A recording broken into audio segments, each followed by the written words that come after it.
The recently proposed bill to extend the foster care waiver is misguided and insulting to our country's children and families. The Family First Prevention Service Act was designed to turn the child welfare system, as we know it, upside down.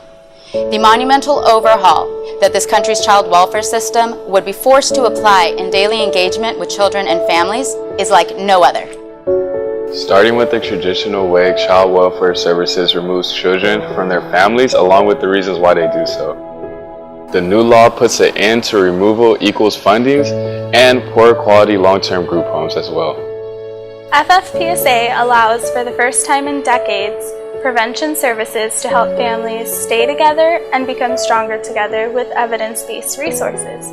FFPSA strives for permanency from the start of engagement and is inclusive of all children. This law forces the agency to collaborate with community and community partners to help keep children and families safe, healthy, and thriving.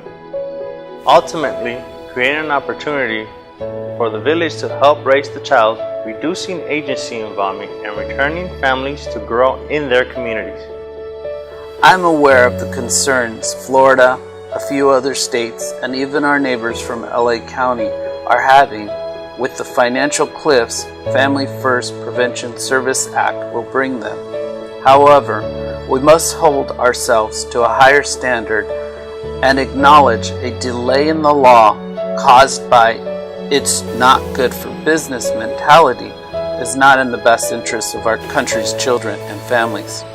Truth be told, any amount of time and money invested in allowing some of the worst jurisdictions for children and families to continue to do business as usual with an estimated billion-dollar bailout would be devastating to those children and families, and moreover, a crime to the rest of our country's children and families. As a father and a parent advocate, I have witnessed the child welfare system create tremendous havoc that results in long-lasting, systematic, induced trauma that affects children and families for generations. A delay with the implementation of the Family First Prevention Service Act would be impeding a law from trying to correct an institution that has failed our country's children and families for decades. We encourage our legislators to use the $1 billion in ways that help all of our country's children and not just a few select groups. Our children deserve better.